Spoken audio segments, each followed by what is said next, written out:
My name is Joseph Ortega, and I'm a world-renowned branding expert, lifestyle entrepreneur, and the host of the Powrhouse Podcast. The goal of the Powrhouse Podcast is to dive into the roots of how success came into fruition in the lives of power players. We aim to find and share inspiring stories from the most brilliant minds, world-class athletes, and the most influential people on the planet. Every week, we will release a new episode, so be sure to subscribe to our movement. What's going on, guys? Joe Ortega here at the Powrhouse Podcast, and I'm excited about this episode because in this episode, we're going to talk cash flow, we're going to talk influence, and we're going to talk impact for those who are looking to build an online business around their expertise, their skills, techniques, processes, and experience. So I've been in the space of effectively promoting motivation, inspiration, ideas on how to, strategies, and coaching people through the steps and what it looks like to actually be an entrepreneur online and digitally. And so for the past 4 years, I've experienced good times, bad times, times where I wanted to quit, and times where I've succeeded so much. It just I felt the glory, and I felt the mindset of like all the times where I failed, like this is the moment, like this right here, what I'm experiencing right now was what I fought for, right? And so I felt like I've seen it all. Not saying that I'm the most successful, but I've seen the lows, the highs, the mids, and everything in between. And so when I talk to people who are the Tony Robbins, the Les Browns, the Brian Tracy's of their industry, we all have the same language in common. And that common language is, if you're looking to build an impact, you have to create an influence first. Because those who have a story and those who truly have a product, a service, who can help other people, if you can't influence an audience, then you can't impact them. There's a saying that a lot of people in the industry, I'm sure Tony Robbins said this one time or another, and he said, people won't care what you know until they know how much you care. And that's actually very true to its point. But my take on that is people won't know how much you care, or people don't care what you know until they know how much you care.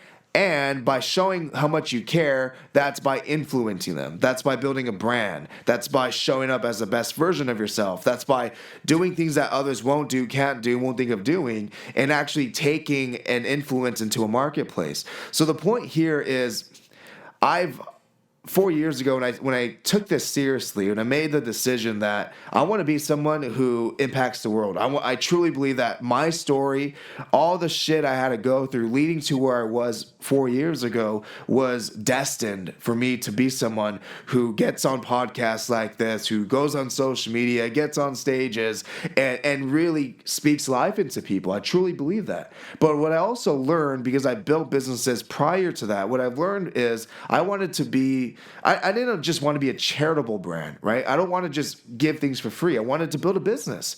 I wanted to create products around my experience and my techniques and things I had to go through. I wanted to monetize myself.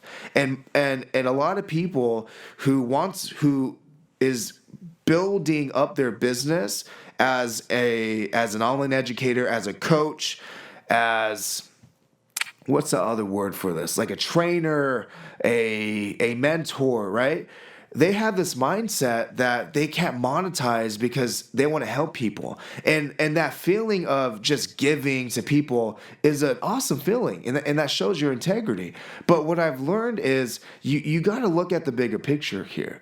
If you're looking to build a business around impact, it takes money to impact people. It takes money to produce videos. It takes money to advertise. It takes money to build your website. It takes money to, once this coronavirus is lifted, it takes money to fly and stay at hotels and food and clothes and all that stuff. So it actually takes a lot of money to be a speaker. It takes a lot of money to be someone who gives back, right? So what I've learned is if you build your business around influence, meaning you're not selling, you're not trying to persuade someone into buying your products, you're giving. You're developing a convertible influence, meaning that if you teach people or you give people enough information over time, they will convert into a customer. And that's a term that my team, I'm a CEO of a company called Powrhouse Agency, and we work with a lot of online influencers all over the world. And what we've realized was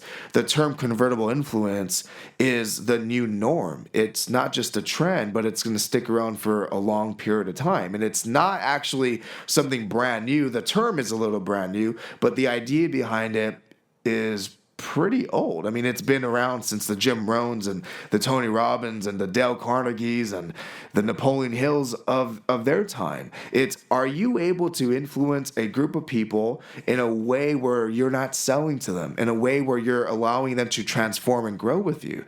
There's a book I actually want to recommend on this podcast called How to Win Friends and Influence Others.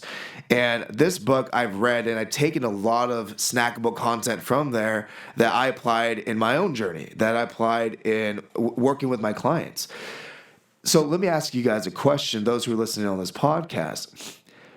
Do you trust your friends? Like, do you seriously trust your friends? Do you trust your family? People that you know, like, and hopefully trust. And if they were to go, hey, Joe, check out this burger joint down the street. I love it. You're going to love it. It's brand new. They just opened up, but it's really good. You're probably going to take that information and do something with it, right? Because your friends, it's like the book, How to Win Friends and Influence Others.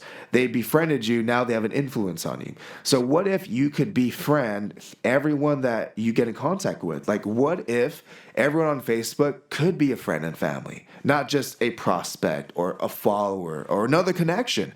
What if they truly could be another friend and family? And when you recommend, hey, you should go check out my new book because it's really awesome, they're going to convert based off your influence. And it's just one of the most interesting things, because I feel a lot of people online, they want to take it super serious, suit and tie, very business. And if you don't buy from me, I move on to the next. And they're just pitching people. People online are just pitching people. And I just sitting behind my screen all day, like looking at my messages I get, and I'm looking at my computer here because there's a few of them in front of me, and there's people just sending me on Facebook huge DMs, like starting with, hey, Joe, and it's like 10 paragraphs, and there's a link at the bottom. I literally delete that message.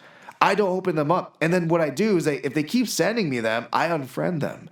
So if you're building your online presence by DMing people huge scripts with, you're just changing their name and you're keeping the same link, you're probably not seeing results because you haven't influenced someone enough for them to click on the link to convert. So this whole podcast really is about how to create cash flow as an online influencer, how to build an influence the right way, how to build an audience and truly dominate your space. So the first thing I want to say is you have to be human online.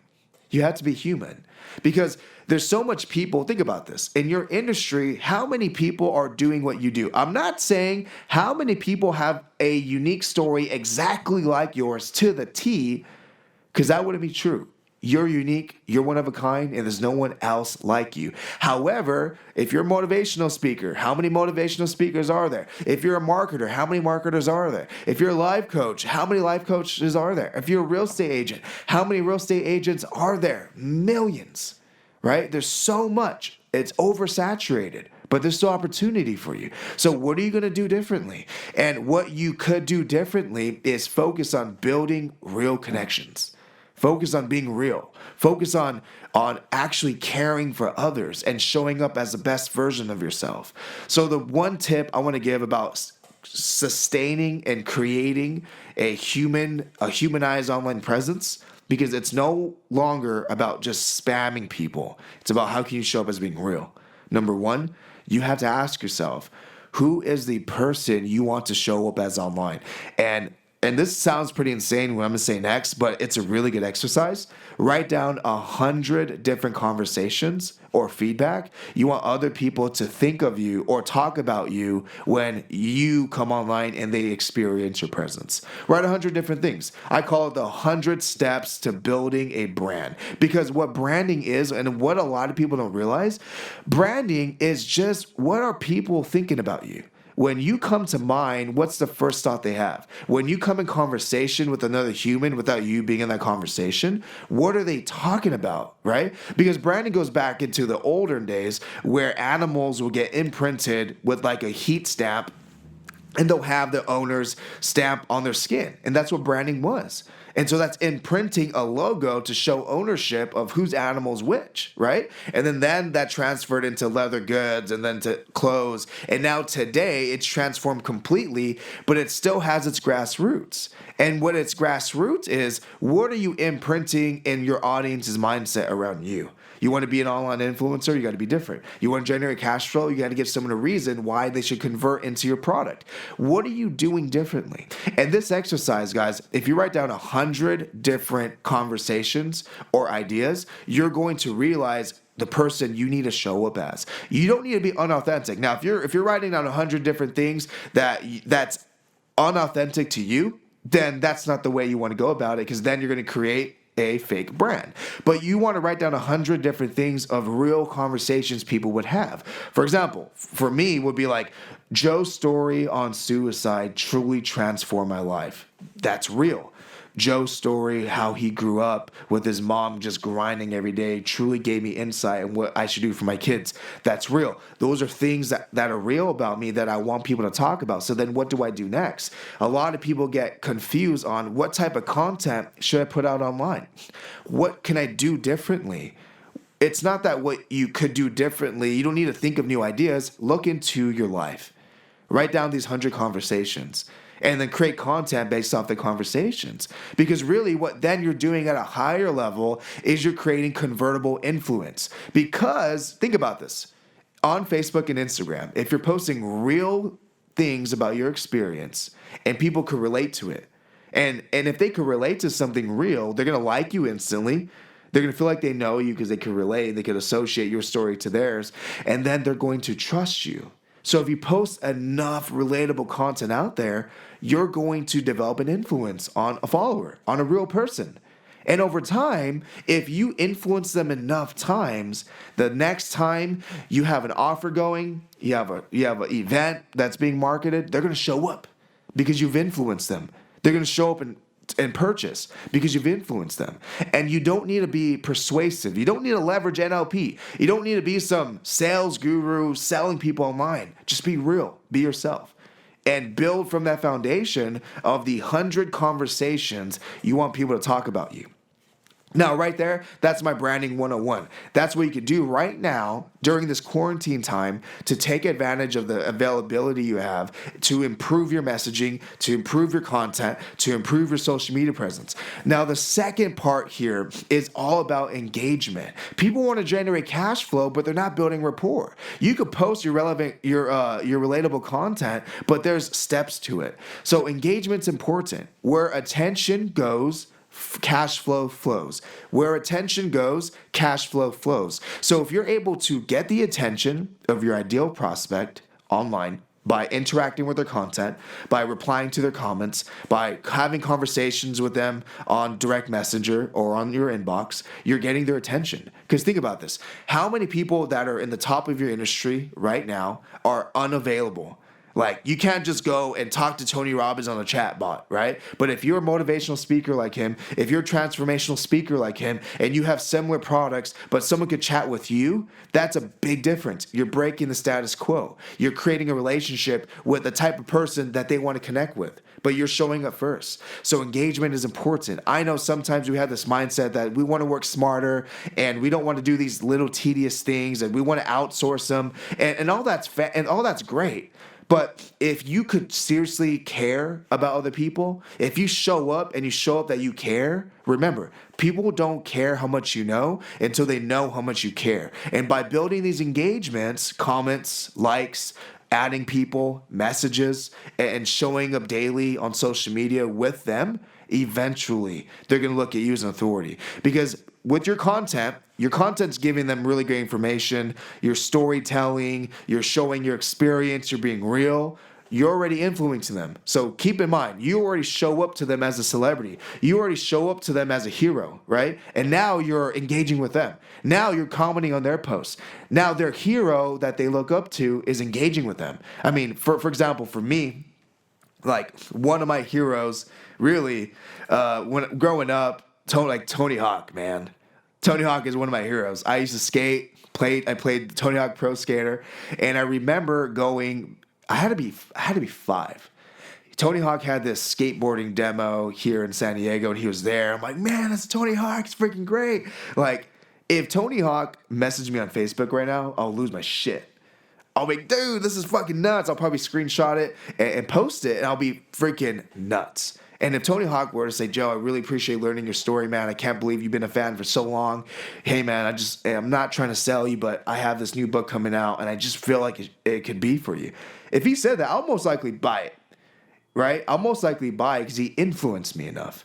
So you just want to take that idea and implement into your own life. Could you show up as an authority in a way where you're looked at as a celebrity, you're looked at as a role model, you're looked at as a hero for other people? And so when you start interacting with them, they're going to be more excited about your brand, about you. And so when you go, I have an opportunity for you, people are more likely to show up. We're talking cash flow here. We're talking sales, right? If you're not generating cash flow or sales, it just means you don't have the right influence on your audience. So you got to focus there. Cash flow is actually last. You can't focus on cash flow first. You have to focus on building a brand, developing an influence. With that influence comes an impact, and with that impact comes your cash flow. People will show up to your opportunities, to your offers, and that's seriously how you start to develop a strong online presence. I've been doing this consecutively for 4 years. And I'm not saying these past 4 years have been the greatest. It's been up and down and all around. And I've had some success in different areas and a lot of learning lessons. And really, if I could sum it up, if I could start all over right now, what I just shared the past 16 minutes is exactly what I would focus on. Now, there's other things you have to do to continue to build, because if you're not growing in business, you're dying. So if that's all you're going to do and you're not looking to the next things, you're eventually going to flatten. The next thing you have to focus on, guys, is your identity. Like, how do you actually look online? Are you taking the time, like what I'm doing here and producing a podcast in a studio with a great cameraman, which is my creative director? Didn't mean to call him a cameraman. Christian show his hands. And are you investing in equipment? Are you investing into yourself? Are you showing people that you care about them enough that you're going to invest into giving them quality content? Because that matters. It doesn't matter in the beginning, but if you can do it in the beginning, that'll be great. You'll accelerate the growth, but eventually it does matter, guys. Eventually you got to stop doing selfie videos and start producing awesome content. Because again, if people could see that you care about them enough to invest into delivering them next level content, they're going to value that. They're going to value you. They know it's not cheap. They know that it's not free to do stuff like this. It costs money. So you're effectively investing into their life. You're investing into them. And when they feel that you're investing into them, they will invest into you, my friends. That's just a dynamic that works all the time. It's just a principle. So I want to encourage you guys for listening in, and thank you guys really for taking it's been 17 minutes. I'll probably wrap this up once we're at 20 minutes. But thank you guys for taking the time today to really listen to this podcast. I truly hope that what I've shared with you is helpful, insightful, and you can do something with it. Now, information is just information. Information with no action equals no results. Think about this. How many times have you read online how to get into shape, a diet to take, keto, vegan, the keto diet, the burrito diet? I'm just kidding. But the keto diet, all this stuff. And you're like, that's really cool, but you didn't take any action and you didn't get the result. So you're hearing some helpful information today, and I want to encourage you to take action. Don't just receive information and do nothing with it. Receive and implement. When you receive and implement, you always get great results. And if you guys have any questions, whether you're watching this on my website or social media, YouTube, Facebook, Instagram, or maybe you're on iTunes and Spotify. I was going to say Shopify for a second. Shopify is not Spotify. Spotify, iHeartRadio. Feel free to comment below and I'll reply back. And truly, I'm here to serve. if there's any questions in relations to what I shared today, I truly am here to help. So send me a message, comment below wherever this platform is or whatever this media is being distributed on, and I'm here to serve. And my team and I will do our best to reply to every comment so that you could continue to have more helpful information. My name is Joe Ortega, host of the Powrhouse Podcast, and I'm so excited about what we're doing here. I'm so excited for you, your journey, and our journey. And my goal is every week to drop another fire episode with helpful information. Unfortunately, with this coronavirus pandemic, I can't bring people in the studio, but I'm still able to be in the studio and do episodes. So you'll hear more single episodes like this, or I will record on Zoom with some guests all over the world. So just be audio, but for the visual presentation, you'll definitely catch me on the other side, which will be next week, and I'm looking forward to it. So thank you guys so much for being here with me, and have a blessed and fortunate day. Thank you so much for listening to today's episode here at the Powrhouse Podcast. We appreciate you being here with us today, and we'll catch you in our next episode.